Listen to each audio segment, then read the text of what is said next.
हमें शिकायत बीजेपी से नहीं है, क्योंकि वो हमारी खुल्ला दुश्मन है। हमें शिकायत तो उस समाजवादी से है जिसकी खातिर आजम खान साहब ने अपनी ज़िंदगी वफ कर दी। वो बोलना पसंद नहीं कर रहा है आजम खान के ऊपर। तो ऐसा कुछ नहीं है कि हम रिक्शे चलाएंगे और यादव नौकरियाँ करेंगे। यादवों को सरकारी नौकरी दोगे, आपने क्यों नहीं किया कि यादवों को भी हम रिक्शे देंगे? तो मुसलमान आपको रिक्शा चलाने वाला लगता है? वो तो नाम लेना पसंद नहीं कर रहा, बल्कि छोटा पत्रकार बताकर इंटरव्यू भी नहीं देता आजम खान के नाम से किसी को। आज में 5 लोगों की इजाज़त देती है, कोरोना का डर लगा रहता है, और लेकिन साइकिल रैली के लिए इतनी बड़ी इजाज़त कैसे मिल जाती है यूपी के अंदर? मुसलमानों को ई रिक्शा देंगे तो मुसलमान ई रिक्शा चलाने लायक है? तो 20 या 18 राज्यों में बीजेपी की सरकार है, इससे ज़्यादा आ जाएगी क्या?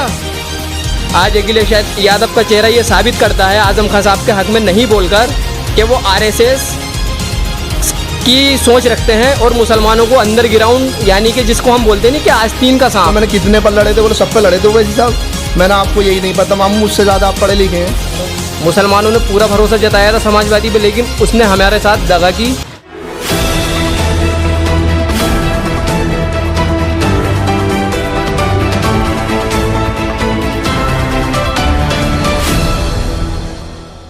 तो इस वक्त हम संभल में हैं और संभल में ये वो चेहरे हमारे साथ हैं जिनका नाम मेहरान है और एक का नाम अजीम है, जो AIMIM की आवाज़ उठाने के लिए लगातार सोशल मीडिया पर छाए हुए हैं।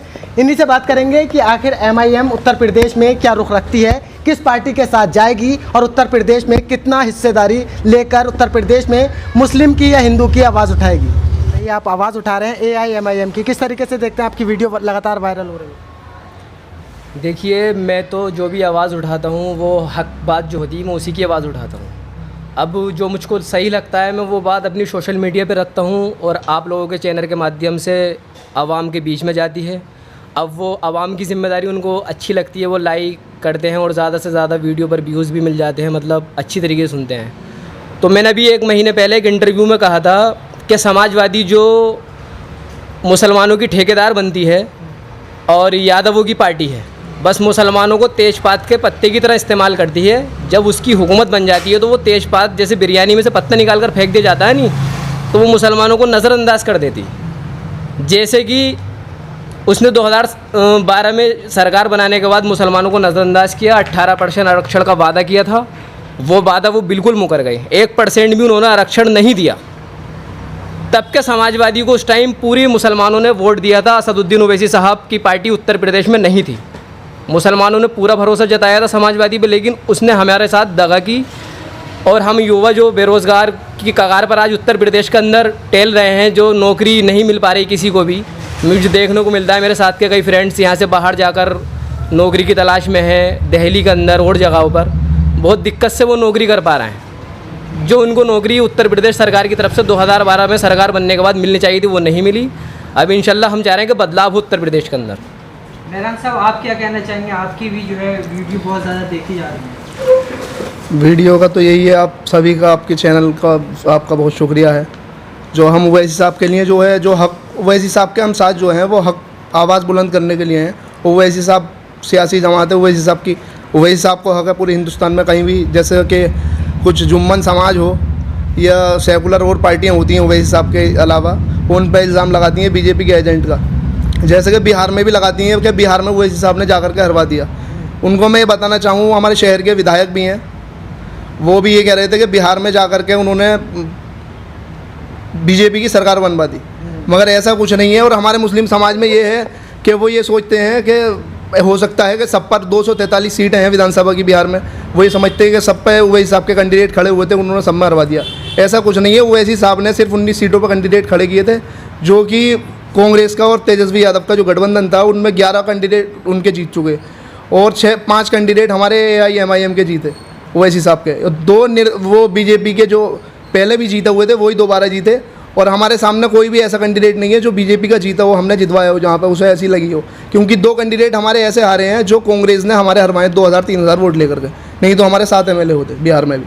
और ये इल्ज़ाम जो है सरासर गलत है कि बीजेपी के एजेंट है। हमारे मुसलमान भाई ये देखना भी नहीं चाहते, क्योंकि मुझसे एक हमारे मामू हैं, उन्होंने इल्ज़ाम लगाया कि बिहार में तुमने पूरे बिहार में जाकर के ओवैसी ने सब बीजेपी को हरवा दिया, बीजेपी को जितवा दिया, तेजस्वी को हरवा दिया। मैंने उनसे पूछा, मैंने कितने पर लड़े थे? बोले सब पे लड़े थे ओवैसी साहब। मैंने आपको यही नहीं पता, मामू मुझसे ज़्यादा आप पढ़े लिखे हैं, तो आपको ये गलतफहमी का शिकार है। और ज़्यादातर यही है, बंगाल में भी बोले बंगाल में हरा दिया ओवैसी साहब ने 45-45 जो है कैंडिडेट की लिस्ट थी बंगाल में। जैसे ही चुनाव देखा उन्होंने, हालात बदलते हुए देखे, वही हिसाब ने 6 कैंडिडेट वहाँ पर खड़े किए थे, ना कि बंगाल में सब कैंडिडेट थे 45 या जो भी हों सब। ऐसा कुछ नहीं है, वो इल्ज़ाम सरासर गलत है वही हिसाब पर। उत्तर प्रदेश में युवा किस मुद्दे पर वोट देगा इस बार? युवा जो होगा वोट जो देगा, इन्हें देते हुए आ रहे हैं। इनके मुद्दे बहुत होते हैं कि तुम्हें ये और ये। अब जैसे कि समाजवादी ने ऐलान किया सरकार बनते ही 12 घंटे में रिक्शा देंगे, मुसलमानों को ई रिक्शा देंगे, तो मुसलमान ई रिक्शा चलाने लायक है? मैं अखिलेश यादव जी से सवाल करना चाहूँगा, मुसलमान आपको रिक्शा चलाने वाला लगता है? हमारे संभल से अभी दीपा सराय से भी IAS आए हैं, अभी बने हैं पिछले साल, उन्होंने क्वालिफाई किया है। तो ऐसा कुछ नहीं है कि हम रिक्शे चलाएंगे और यादव नौकरियाँ करेंगे। यादवों को सरकारी नौकरी दोगे, आपने वो क्यों नहीं किया कि यादवों को भी हम रिक्शे देंगे? तो मुसलमान आपको रिक्शा चलाने वाला लगता है, इसी वजह से आप बोल रहे हैं रिक्शा चलाने को कि रिक्शे देंगे हम 12 घंटे में पास करेंगे, कि रिक्शे देंगे ही रिक्शे। मुसलमान पढ़ लिख रहा है, अब अल्लाह का शुक्र है। पहले इन चीज़ों से इन लोगों ने, इन सरकारों ने हमें दूर किया, इन पढ़ाई लिखाई से। बोले इनके हाथ से कलम छीन लो, ये अपनी बात नहीं कह पाएंगे। अल्लाह का शुक्र है आज मुसलमानों के दिल दिमाग में ये सब बातें आ चुकी हैं और इनके बहकावे में अब नहीं आने वाला। आप देख रहे हैं वो इस हिसाब का पूरे हिंदुस्तान में। अल्लाह का शुक्र है सब। नौशाद साहब ने जो है कलम की बात करी, तो कलम से याद आया कि आज़म खान की यूनिवर्सिटी को लेकर लगातार जो है विवाद है और अब गेट गिराने की बात चल रही है। देखिए, मैं तो यही कहना चाहूँगा, आज़म खान साहब ने एक बहुत अच्छा काम किया यूनिवर्सिटी देकर, ताकि इल्म लोग हासिल कर सकें। ये नहीं है कि वो मुसलमानों की यूनिवर्सिटी है, उसमें हर धर्म के लोग एडमिशन लेते हैं, पढ़ाई करते हैं। लेकिन जब एक आज़म खान साहब ने यूनिवर्सिटी खोली तो कहीं ना कहीं उनके कौम के लोगों को भी फ़ायदा होगा, यानी मुसलमानों को, हमारी कौम के लोगों को। लेकिन अब उसके पीछे पूरी बीजेपी सरकार पड़ी है यूनिवर्सिटी के पीछे। लेकिन हमें शिकायत बीजेपी से नहीं है, क्योंकि वो हमारी खुला दुश्मन है। हमें शिकायत तो उस समाजवादी से है जिसकी खातिर आज़म खान साहब ने अपनी ज़िंदगी वफ़ कर दी। आज वो समाजवादी पार्टी आज़म खान के साथ बिल्कुल नहीं खड़ी है। अगर वो खड़ी हो जाए, सड़कों के ऊपर उतर आए, तो शायद यूनिवर्सिटी बच सकती है। लेकिन मुझे लग रहा है कि ये बीजेपी और अखिलेश यादव का आपस में पैक्ट हो चुका है कि मुसलमानों को इल्म से दूर रखा जाए, मुसलमानों के खिलाफ साजिशें रची जा रही हैं। आज अखिलेश यादव का चेहरा ये साबित करता है आज़म खान साहब के हक़ में नहीं बोलकर कि वो RSS की सोच रखते हैं और मुसलमानों को अंदर ग्राउंड, यानी कि जिसको हम बोलते हैं नहीं कि आस्तीन का सांप, ये वो वाला काम कर रहे हैं। मुसलमानों को अपना बताकर और अपने साथ इनके जो मुसलमान साथ दे रहे हैं उन्हीं को धोखा दे रहे हैं। अखिलेश यादव अपने आप को हिंदू साबित करने पर जुटे हैं। असल में वो हिंदू साबित इसलिए करने पर जुटे हुए हैं, उनको ये लगता है कि बस मुसलमान से तो ये बोल दो कि बीजेपी की सरकार आ जाएगी तो मुसलमान उनको वोट दे देता है। वो बीजेपी के नाम से डराते हैं। तो मैं उनसे कहना चाहूँगा अखिलेश यादव से कि अखिलेश यादव, मुसलमान सिर्फ अल्लाह से डरता है और मुसलमानों ने ठेका नहीं लिया है कि बीजेपी आ जाएगी और फला आ जाएगी। अब किसकी सरकार है उत्तर प्रदेश में? मैं तो ये कहना चाहूँगा कि 30 राज्य हैं टोटल, या 29 जो भी हैं, एक आध कम या ज़्यादा, तो 20 या 18 राज्यों में बीजेपी की सरकार है। इससे ज़्यादा आ जाएगी क्या? अब बताइए। मुसलमानों को बीजेपी के नाम से डराते हैं और मुद्दों में, नौकरियों के अंदर खाली रिक्शा देने की बात करते हैं। कोई संभल के अंदर डिग्री कॉलेज नहीं दिया उन्होंने आज तक, बताइए आप। कोई हॉस्पिटल से नहीं है संभल के अंदर, रोडवेज भी नहीं है अपना। यानी कि संभल के वोट से उत्तर प्रदेश के अंदर सरकार बन सकती है, उत्तर प्रदेश के मुस्लिम वोट से, लेकिन संभल का रोडवेज नहीं बनता। सेफई के अंदर एयरपोर्ट ज़रूर बन जाता है उनकी हुकूमत के अंदर, और संभल का रोडवेज नहीं बनता। अच्छा अजीम साहब, आप सोशल मीडिया पर वायरल हो रहे हैं, तो वहाँ से एक सवाल बनता है कि कुछ लोग ये आरोप लगाते हैं कि AIMIM समर्थक ट्रोलर हैं, मगर आप तो बहुत अच्छी बात रख रहे हैं। जो आपको ट्रोलर कहते हैं उनके बारे में क्या कहना चाहिए? वो उनकी सोच है। अब हर इंसान की अपनी अपनी सोच अलग होती है उनके ताल्लुक़ से। बस मैं इतना ही कहना चाहूँगा मेरे भाई, अल्लाह ताला ने अक़ल दी है हर इंसान को, जो जिस मज़हब का है उसको दिमाग दिया है, वो सोचे अपने स्तर से और अच्छे बुरे में फ़र्क जाने। जो ये लोग इल्ज़ाम भी लगाते हैं कुछ लोग को, वैसे साहब बीजेपी के एजेंट हैं और उनके आने से मुस्लिम वोट कट जाएगा। मेरे भाई, ओवैसी साहब जिस राज्य से आते हैं वहाँ आज तक बीजेपी की सरकार नहीं बनी। और अभी जो इलेक्शन हुआ था 2018 के अंदर असेंबली का, हैदराबाद यानी तेलंगाना राज्य में, तो बीजेपी का कुल 1 MLA जीता, जिसमें 10 जलसे नरेंद्र मोदी ने करे, अमित शाह ने करे, योगी ने करे। लेकिन 1 MLA जिताने में वो कामयाब होते हैं। वहाँ पर सरकार TRS की बनती है। ओवैसी साहब जिसके हक़ में वोट देने की अपील किए थे कि सेकुलर पार्टी की सरकार बननी चाहिए, जो उनके समर्थन से थी। आप बताइए अब वहाँ पर बीजेपी की सरकार क्यों नहीं बनती?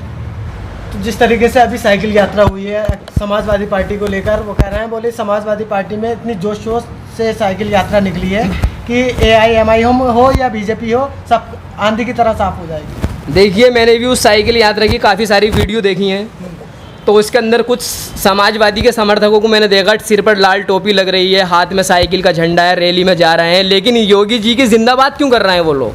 इससे क्या मैसेज जा रहा है? सोशल मीडिया पर आप लोग एक्टिव हैं, आप देखिए योगी जी की जय कर रहे हैं वो लोग। तो मैं तो यही कहना चाहूँगा, वो कुछ भीड़ पैसों की बुलाई भी होती है और वो बात को जो भी करते हैं अपना कर लेते हैं, लेकिन वो इससे कोई नहीं होता है कि वो 5 तारीख में जिस तरीके से उतरे साइकिल रैली के नहीं, अगर वो आज़म खां साहब के नहीं ऐसे उतरते तो आज आज़म खां साहब बाहर होते। लेकिन उन्होंने क्यों उतरे वो 5 अगस्त के दिन? वो इसलिए उतरे कि किसी एक समाजवादी के ताल्लुक से, जिनकी आज तक मैंने नाम ही नहीं सुना था, उनकी जयंती मनाई नहीं गई। जनेश्वर मिश्रा पिछले साल, 1 साल पहले, 2 ईयर पहले कभी उनकी जयंती नहीं मनाई। इस बार 5 अगस्त को क्यों मनाई गई? इतनी बड़ी जयंती मनाई गई। और बताइए आप, हमारे कोई भी मुस्लिम्स के त्यौहार आ रहे हैं, मुहर्रम जैसे, या ईद आ रहा है मस्जिद के ताल्लुक से, तो 50 लोगों को वो जुलूस में शिरकत करने की इजाज़त देती है हुकूमत, और नमाज में 5 लोगों की इजाज़त देती है। कोरोना का डर लगा रहता है और हम सारे कानून फॉलो कर रहे हैं, लेकिन साइकिल रैली के लिए इतनी बड़ी इजाज़त कैसे मिल जाती है यूपी के अंदर?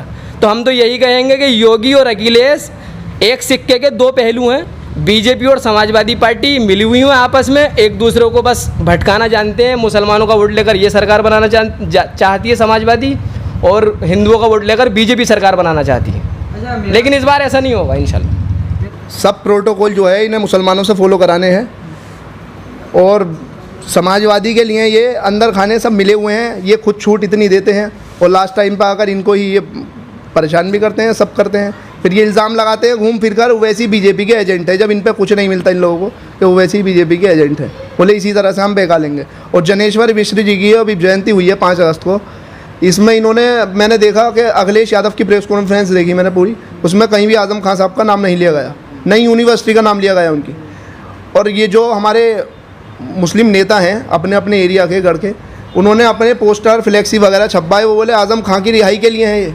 और जो कि अखिलेश यादव ने ऐसा कुछ नहीं किया। जनेश्वर मिश्र की जयंती थी, उसके लिए इन्होंने रैली का साइकिल की प्रोग्राम रखा था, और ये दिखा रहे थे मुसलमानों को बहकाने के लिए। जो मुस्लिम लीडर हैं अपने अपने एरिया के, जो विधायक होते हैं, जो भी हैं, ये दिखा रहे हैं कि हम आज़म खां साहब के लिए रैली निकाल रहे हैं और यूनिवर्सिटी के लिए निकाल रहे हैं। ऐसा कुछ नहीं है, यूनिवर्सिटी के लिए कुछ नहीं है। MIM ने अलीगढ़ में देखा होगा, हमारे बड़े भाई फरहान जुबैरी साहब ने कितना इनके लिए, आज़म साहब के लिए प्रोटेस्ट किया, यूनिवर्सिटी के लिए। और हम हमेशा हर टाइम हर वक्त साथ खड़े हैं आज़म खां साहब के और यूनिवर्सिटी के। प्रोटेस्ट करने से क्या आज़म खां बाहर आ जाएंगे? ना, कोशिश करते हैं। यूनिवर्सिटियों से जब आवाज़ उठेगी तो देश में जाएगी, और देश में गूंजेगी तो कोई ना होई प्रेशर पड़ता है और दबाव बनता है। चाहे पैरोल पे छोड़ें, आज़म साहब को इस टाइम बाहर करने की ज़रूरत है, उन्हें इलाज की ज़रूरत है, अच्छे इलाज। अच्छा, अजीम साहब क्या कहेंगे, एक फेक जो है मैसेज वायरल हो रहा था सोशल मीडिया पे कि आज़म खान की रिहाई के लिए लेटर लिखा गया, उसमें सब ने साइन किए मगर असदुद्दीन ओवैसी ने नहीं किए। देखिए, वो जो साइन वाला लेटर था वो आज़म खां की रिहाई के लिए नहीं था। पहली बात तो मैं आपको ये बताना चाहूँगा, क्योंकि मैंने ST हसन साहब जो मुरादाबाद के सांसद हैं, उनके पेज पर भी बहुत सारी पोस्टें देखी मैंने उस ताल्लुक़ से, तो ऐसा कुछ नहीं था। ये गलत इल्ज़ाम है जो भी लोग लगा रहे हैं। और मैं तो ये कहना चाहूँगा कि अखिलेश यादव या मुलायम सिंह ने उस पर साइन क्यों नहीं किया? अगर वही साहब की बात आती है तो सांसद तो वो भी हैं, आप बताइए। उसमें वो तो नाम लेना पसंद नहीं कर रहा, बल्कि छोटा पत्रकार बताकर इंटरव्यू भी नहीं देता आज़म खां के नाम से किसी को। मैंने एक वीडियो देखी सोशल मीडिया के ऊपर, एक पत्रकार ने आज़म खां साहब का जिक्र किया तो छोटा पत्रकार कहकर उनको हटा दिया गया साइट को। वो बोलना पसंद नहीं कर रहा है आज़म खां के ऊपर। यानी जो उत्तर प्रदेश में सबसे खास उनके हैं आज़म खां साहब, जिनके कहने से उत्तर प्रदेश में उनकी सरकार बन जाया करती थी, आज वो बीमार हैं, अपनी ज़िंदगी मौत की लड़ाई लड़ रहे हैं हॉस्पिटल्स के अंदर, वो बीमार हैं, लेकिन उनके साथ समाजवादी पार्टी नहीं खड़ी है। आप बताइए, तो वो उत्तर प्रदेश के आम मुसलमानों के साथ क्या खड़ी होगी? बस मुसलमान को तेजपात के पत्ते की तरह इस्तेमाल करना जानती है समाजवादी पार्टी कि बीजेपी का डर दिखाओ और मुसलमानों का वोट ले लो। बाकी समाजवादी के पास कुछ नहीं है मुसलमानों को देने के लिए। और मुलायम सिंह बोलते हैं कि संभल उनका घर है। ये कैसा घर है? यहाँ तो किसी चौराहे पे एक शौचालय घर तक का नहीं है मेरे भाई। आप बताइए, उनकी हुकूमत में बताया आप क्या करा है उन्होंने संभल के अंदर? कुछ भी नहीं किया। आप पूछ सकते हैं कोई भी बात उनके विकास के ताल्लुक से संभल के अंदर। यादव परिवार जो है का गढ़ रहा है, उसके बाद जब काम नहीं करवाते हैं तो यादव परिवार को जिताया, फिर और भी लोग हैं समाजवादी से खड़े हुए हैं उनको जिता रही है यहाँ की आवाम। देखिए, पहले ऑप्शन नहीं था, ये बस बीजेपी का डर दिखाया करते थे। और मुसलमान जो है इतना सियासत के अंदर यानी कि एक्टिव नहीं था, वो अपने काम से मतलब रखता था। जब वो इलेक्शन का टाइम आता था ये बीजेपी का हवा बनाकर बस खाली बीजेपी का डर दिखाकर मुसलमानों को वोट ले लिया करते थे। लेकिन अब मुसलमान एजुकेशन हासिल कर चुका है, पढ़ाई में आगे है और इंशाल्लाह वो अपनी इतनी सोच समझ रखता है कि वो अच्छे फ़ैसले लेना जानता है कि कौन हमारे हक़ में है कौन नहीं है। इसलिए हमने फ़ैसला किया है कि हैदराबाद के विकास को देखते हुए ओवैसी साहब वहाँ के सांसद हैं, उन्होंने कितनी यूनिवर्सिटियाँ और मेडिकल कॉलेज और बहुत सारे उनके कॉलेज चल रहे हैं और ओवैसी स्कूल के नाम से बच्चों की इल्म के लिए उन्होंने चालू कर रखे हैं। जो भी जिस पोजीशन का है काम चल रहा है तो उन्हीं को आधार बनाते हुए हम सोच रहे हैं कि इंशाल्लाह संभल से हमारा MIM कामयाब हो तो इंशाल्लाह हमें उम्मीद रहेगी ओवैसी साहब से कि यहाँ पर अच्छे स्कूल और जो भी चीज़ यहाँ नहीं है वो यहाँ देने का काम करेंगे। हमारी बस यही बात है जो विकास के ताल्लुक से है। अच्छा, आपकी आवाज़ सुनी जा रही है, आप क्या कहना चाहेंगे? इलेक्शन किन मुद्दों पर होना चाहिए, क्योंकि अब फिर से जो है मजहबी मुद्दे उठने लगे हैं। देखिए, इलेक्शन ये इस मुद्दे पर होना चाहिए कि जिसकी जितनी हिस्सेदारी साझेदारी उसकी इतनी हिस्सेदारी। उत्तर प्रदेश में मुसलमान 22% है, यादव 6% है। अब आप बताइए, अगर यादव सरकार बनाता है तो किसके दम पे बनाता है? मुसलमानों के दम पर। तो मुसलमानों का जो हिस्सा बनता है तो उसके अंदर उसको नौकरी के अंदर अपना जो मैनिफेस्टो उनका इलेक्शन का होना चाहिए, जो वो वादे करेंगे अपने, तो उसमें मुसलमान के बगैर वो ऐसा कोई वादा नहीं करते। बस ई रिक्शा का वादा कर रहे हैं कि मुसलमान रिक्शा चलाने के लिए पैदा हुआ है इनकी सरकार बनने के बाद, वो तो अभी भी चला रहा है ना। आपकी अगर हुकूमत बनती है तो आप नौकरी देने की बात कीजिए। अब सवाल ये आ जाता है कि उन्होंने लैपटॉप बांटे थे। मेरे भाई, अगर वो एक ख़ानदान के अंदर एक सरकारी नौकरी किसी को मिल जाए नहीं तो पूरी आने वाली जो जनरेशन होती है, बच्चे होते हैं उनके, तो उसमें वो सिर्फ एक नौकरी से अपनी पूरे बच्चों को इल्म हासिल करा सकते हैं। लैपटॉप की क्या औकात है यार? लैपटॉप तो कोई भी खरीद सकता है जब उसको नौकरी मिलेगी सरकारी। तो उन्होंने तो 18 मैं कहना चाहूँगा जिस कौम की का अपना सियासी प्लेटफॉर्म नहीं है उसको उसका हिस्सा नहीं मिल सकता, हिस्सेदारी नहीं मिल सकती। जैसे कि मायावती जी आती हैं, दलितों के लिए सरकारी नौकरी हो, यादव जी आ जाते हैं, अखिलेश यादव यादवों के लिए। अब आप महाराष्ट्र पहुंच जाइए, वहाँ पटेलों के लिए है, गुजरात पहुंच जाइए, जिसकी जो साझेदारी है उसकी इतनी हिस्सेदारी मिलती है। इसलिए मुसलमानों से यही कहना चाहूँगा मैं, भाइयों ओवैसी साहब को वोट दो। एक बार हमने कितनी बार दिया बीजेपी को वोट? बीजेपी के हराने के लिए वोट कितनी बार हमने दिया?